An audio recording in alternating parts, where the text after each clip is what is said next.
বর্ডারে এলে কেটে পুঁতে দেব, খুনের হুমকি মুখ্যমন্ত্রীকে। ঘনিষ্ঠ সহকর্মীর মৃত্যুর পরই প্রাণনাশের ধমক শুভেন্দুকে।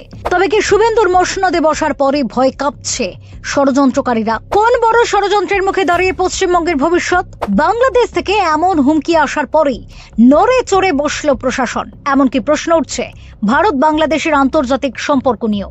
ভারত বিরোধী কোন শক্তি আছে এই ধমকের পেছনে? শুধুই কি রাজনৈতিক কোনো কারণ, নাকি আরো বড় কোনো প্ল্যান? জানুন সবটা। রাজনীতিতে মতভেদ থাকতে পারে, কিন্তু সরাসরি মুখ্যমন্ত্রীকে খুনের হুমকি, তাও আবার বিদেশের মাটি থেকে।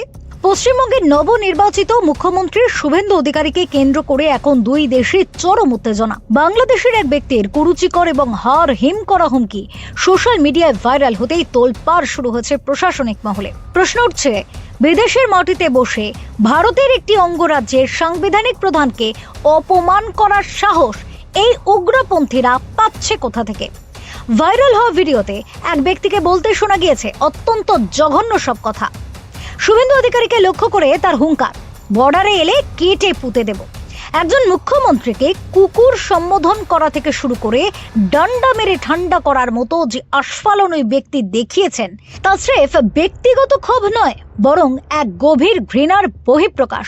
শুভেন্দু অধিকারীর প্রশাসনিক কঠোরতা আর জাতীয়তাবাদী অবস্থানের কারণেই কি তবে ওপার বাংলার এক শ্রেণীর মানুষের এই চরম গাত্রদাহ? এই হুমকিকে হালকাভাবে নেওয়ার কোনো সুযোগ নেই, কারণ কয়েকদিন আগেই মুখ্যমন্ত্রীর ঘনিষ্ঠ আপ্তসহায়ক চন্দ্রনাথ রথকে মধ্যম গ্রামে নৃশংসভাবে গুলি করে খুন করা হয়েছে। তদন্তকারীরা ইতিমধ্যেই এই খুনের নেপথ্যে বাংলাদেশ যোগ থাকার সম্ভাবনা খতিয়ে দেখছেন। ভবানী ভবনে ধৃতদের জেরা করে উঠে আসছে একের পর এক চাঞ্চল্যকর তথ্য।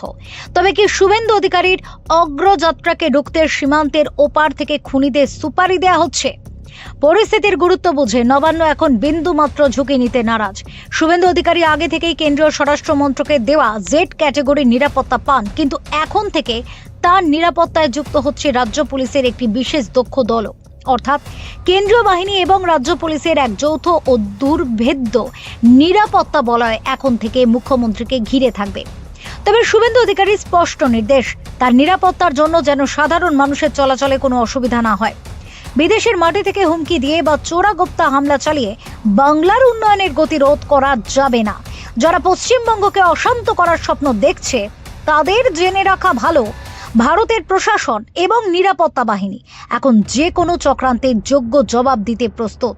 বাংলার সার্বভৌমত্ব আর জননেতার সুরক্ষা নিয়ে কোনো আপোষ হবে না। Bureau report, talk to time.